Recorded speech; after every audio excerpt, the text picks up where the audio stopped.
Hello, my name is Raleigh Resnick, and depending on what time it is, good morning, good afternoon, good evening. Thank you for joining us here. Honor your father and your mother. How many times have we heard that from our parents? How many times do we echo those words to our children? During these next 4 short but loaded classes, it is my hope that we will come to an understanding and an appreciation of the way in which God, through His Torah, wants us to view the parent-child dynamic and relationship. We're going to cover everything from the macro to the micro, from the Jewish mother who wants her son to become a doctor, to an abusive parent, to our financial obligations to our parents, to in-laws, step-parents, grandparents, to our financial obligations to our parents, to the relationship in honoring a parent after they've passed on and left this world. We're going to cover the big and the small. But before we get into the details, in this first class, I'd like to present a paradigm, a structure, and an outline into which all these details will fall neatly into place. With a proper perspective, with a proper background, if we see things through the lens of God and His Torah, then we will come to understand and appreciate, be able to explain to our children, and we, as we relate to our parents, we will truly be able to internalize this incredible mitzvah. So let's begin. Here we go. The first thing is that honoring parents is a very big deal. As most of us know, it's one of the 10 commandments. Now, we the Jewish people have 613 mitzvahs, many precepts, many laws, many statements, many stories in the Torah, and all that comes from God. But that comes from Hashem, from God, through Moshe and His Torah. There are only 10 statements that God chose to relate to us directly. That happened once and only once. As the statement, Mount Sinai, the revelation, was never and will never be again. These 10 statements that God chose to convey and to relate to us directly. And one of them, number 5, is honor your father and your mother. So this is a big deal. Second of all, there are only 2 mitzvahs in the entire Torah that carry with them the reward of longevity, that carry with them long life.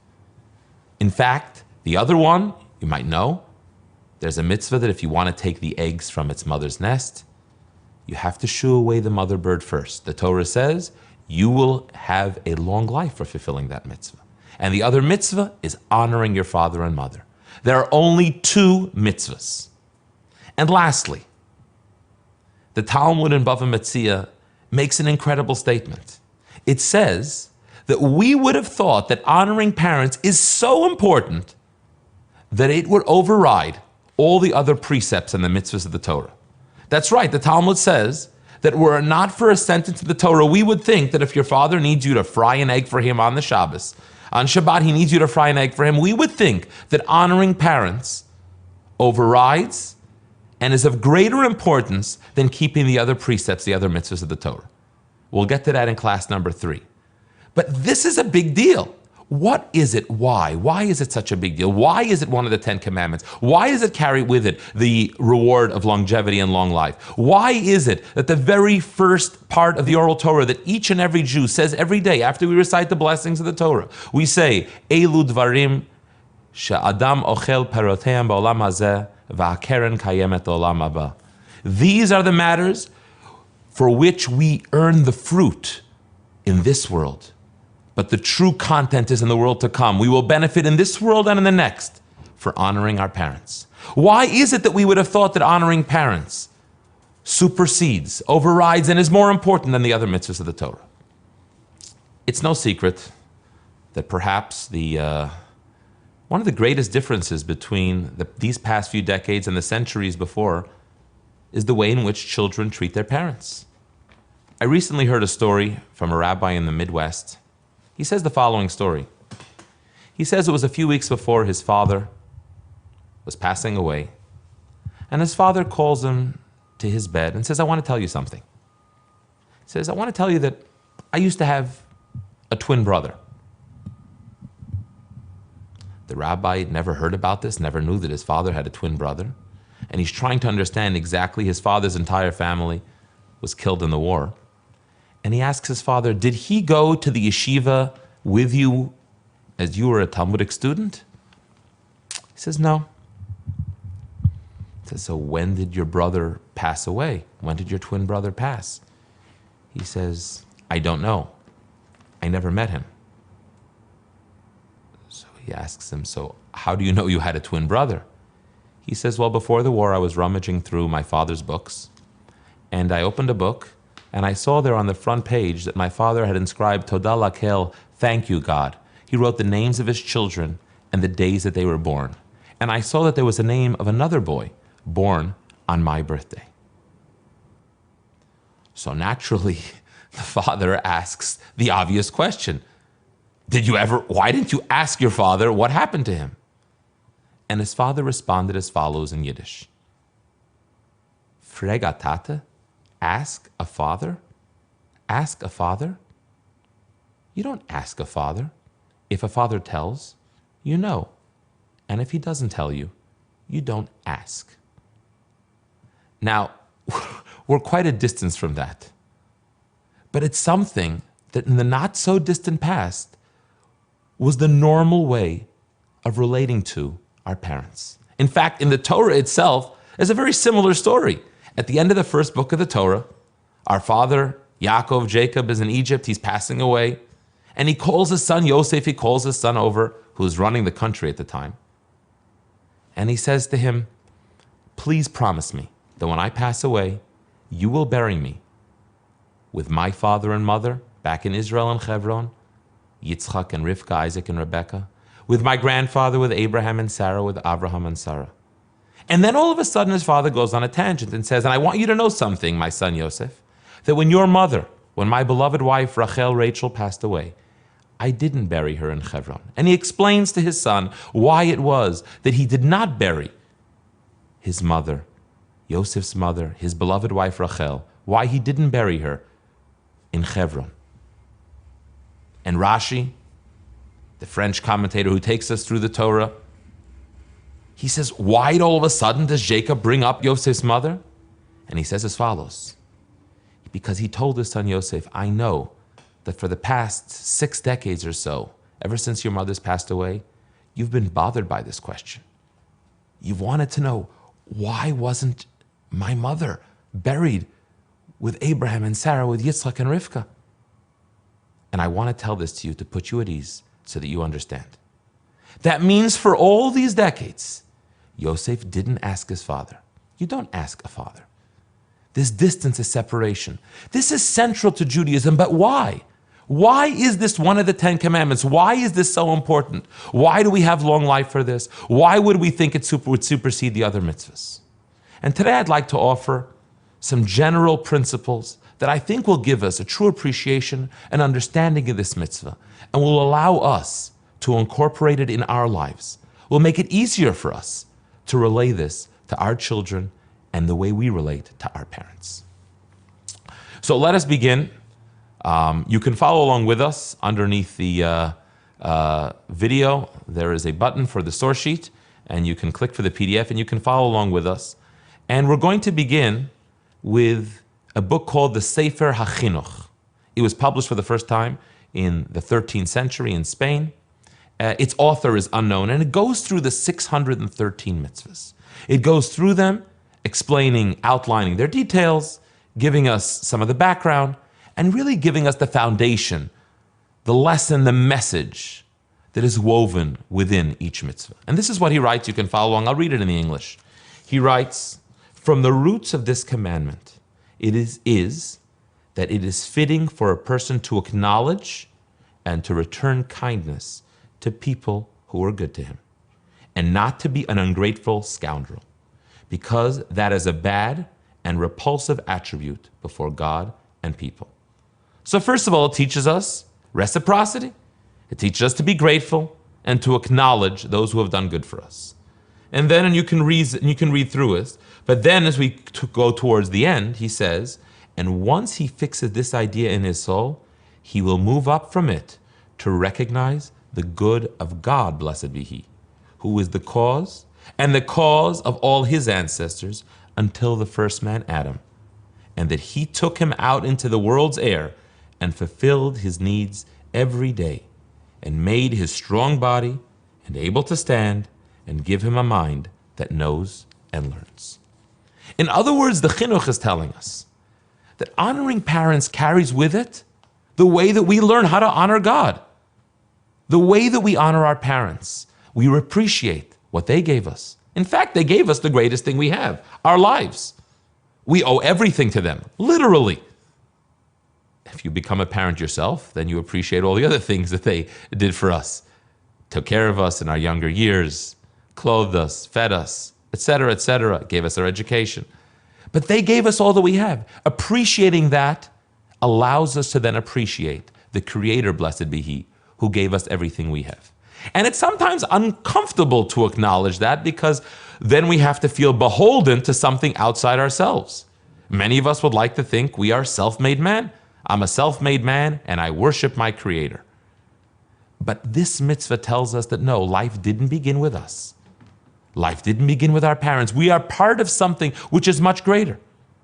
We think of their origin and their origin until we come back to the origin of all life, to God Himself. It's interesting, think about the other mitzvah we mentioned earlier that carries with it longevity. What's that mitzvah? It's to recognize that the eggs too have a mother. Yes, that notion that we are part of this chain, that we appreciate, we recognize, we have this basic midah, this basic characteristic of reciprocity. Now, in ancient Sparta, they cast old parents on the side. They took more resources from society than they gave. They were no longer of value. But this mitzvah calls upon us to recognize our origin and to recognize our raison d'être, what we're about, why we're here. So often parents are not acknowledged as being the root, the foundation for the progression of mankind. And therefore, point number one, the reason that honoring parents is so central and fundamental to Judaism is because honoring a parent is indeed a way that allows us to honor, to acknowledge, and to be appreciative of the kindnesses that God Himself has given us. So that's point number one. In fact, if you see on your next source, there's the Sefer HaCharedim. You have it here. It's written by a Kabbalist in the 16th century, originally came from Spain with the expulsion, moved over to Tzfat. And he writes, the Midrash teaches that honoring parents is the debt that one owes his father and mother for all that they have done for him. It's repaying a debt. As the Jerusalem Talmud tells us, Priyat HaChov. We owe them something. And as much as we give them, we can never truly repay them for what they've given us. But it's much more than that. And here we come to the next level, getting to the meat and potatoes, or as we say in the Bay Area, to the soybeans and Brussels sprouts. The famed Don Isaac Abarbanel, who was a Spanish statesman and rabbi, his commentary on the Torah is well known. He left of the expulsion in 1492. He writes as follows, and you can read along. He says, V'hinei, behold, Yesod HaMitzvah, the foundation of this mitzvah of honoring parents, hazos, is in order hu kedei shetia kabbalat hahorim chashuva be'enei ha'adam, in order that honoring our parents be chashuv, be weight-worthy, be important in our eyes. And v'yamin ba, and we will come to trust them, to believe them, v'yismoch aleh, and to rely on them. As the verse says in Devarim, recall the days of old, ponder the years of every generation. Ask your father, and he will tell you, your elders, and they will speak to you. In other words, we all know one of the central words in Judaism is tradition. And as we see, you can look along next source in the Meshech Chachma, written by Reb Meir Simcha HaKohen of Dvinsk. He was a famed Eastern European 20th century leader. He also wrote a very famous book called the Or Sameach. He writes as follows, the foundation of our tradition from Mount Sinai is the accurate transmission which was given to Moshe at Sinai and passed from generation to generation, retelling the account of what they experienced when standing at Sinai. Therefore, a generation which despises their parents and mocks those handing down the tradition will cause the tradition to be lost from the nation of Israel. Honoring parents essentially is honoring Jewish tradition. It's recognizing that we are a link in a chain. Not only do we appreciate what our parents gave us, but by honoring our parents, we are actively acknowledging and accepting that we are going to accept the baton that our parents have given us and pass that on to our children. It shows that we are treasuring, we are admiring, we are adoring, and we are in awe of the tradition that they have given us. So point number one from the Sefer HaChinuch is that honoring parents is really, in essence, a way of appreciating what God has done for us. Point number two from the Abarbanel, and as we mentioned from Meir Simcha Cohen of Devinsk, the Meshav Chachma, that this is really an acknowledgement of Jewish tradition. Honoring parents essentially is what allows Judaism to continue, this unbroken chain from Sinai. But truly, it's much, much more than that. As many of us know, the 10 Commandments are written on 2 tablets, 5 on one, 5 on the other. And that's not because God wanted to keep it even and not lopsided. It's because those 5 go together and those 5 go together. As a matter of fact, someone once told me that they actually noticed a different non-Jewish version that actually had 4 and 6. Because logically, one would think it should be 4 and 6. You see, our rabbis, our sages tell us, and you can read along with us in Nachmanides, Rabbi Moshe ben Nachman, the famous leader of Spanish Jewry. He revived Judaism in Jerusalem at the end of his life. And he writes as follows: the 10 Commandments are divided into 2 sections. 5 speak of the honor of God, and 5 speak of the honor of mankind. For honoring your father and mother, it doesn't really belong on that side. If the first 5, all 5 of them mention God's name. All 5 of them. The other 5, none of them mention God's name. So we have 5 that describe our interpersonal relationships, 5 that describe our worship with God, the way we interact with God. One would think that honoring parents should be on the other side, which is why maybe it makes more sense to put 4 and 6. But no, honoring parents is on this side. Why? Why? Not because it brings us to a greater appreciation of God, not because it affirms the transmission, as we said before, but because of something much deeper. Because it is for God's honor that we honor a parent, for the parent is a partner in his creation. In other words, dear friends, by honoring our parents, we are essentially honoring our Creator. Our parents were endowed with a divine ability to bring life into this world. By honoring them, we are honoring that spark of divinity, of creative energy that they have within themselves. Yes, honoring a parent is indeed honoring God. In fact, according to some authorities, if someone does not honor a parent, they have not done something directly against the parent. I'm not talking about disrespecting a parent. We'll get into that in lesson 2 and 3. But let's say the child could have visited his parent more often. It comes Yom Kippur. Who does he ask forgiveness for? Does he ask forgiveness from God and the parent, or just from God, from both? According to some authorities, this is a worship relationship with God. He's dishonored the divine energy within the parent. That divine energy that is beyond, that is aloof, that we have immense faith and trust in, that's what he has desecrated. In fact, the word to honor a parent, how do we say it in Hebrew? Kabed. Kabed. And what's beautiful about Hebrew, what's beautiful about Lashon HaKadosh, the divine tongue, is that you actually see within the words of the Hebrew the message that it conveys. The word kabed, to honor, in Hebrew means to give weight. Kabed et avicha means give your parents weight. Take them seriously. A parent is not our peer, is not our equal. A parent is in the image of the divine, the godly image. That is what we are honoring. Then the Torah tells us, don't curse a parent. How do you say curse in Hebrew? Lekalel. Do you know what the word lekalel, kal, means? To make light. Kal means something that's light. So we are to kabed, we are to give weight and honor, and not kalel, not just not to curse in the literal sense, but to really not take them lightly. And the reason this is so important to talk about today is because we live in a world today where, unfortunately, whether it's ourselves to our parents, whether it's our children to us, sometimes it's the children who are telling the parents what to do. It's the parents who are honoring the children, as opposed to vice versa. If we recognize that a parent is a reflection of the divine, that a parent is truly a representation of God Almighty in this world, then we will be able to empower ourselves, empower our children to talk to our parents, for them to talk to us this way. How many of us visit our parents and have that sense, now I am encountering a reflection of the divine. Now I am honoring the creative energy that brought me and my family into this world.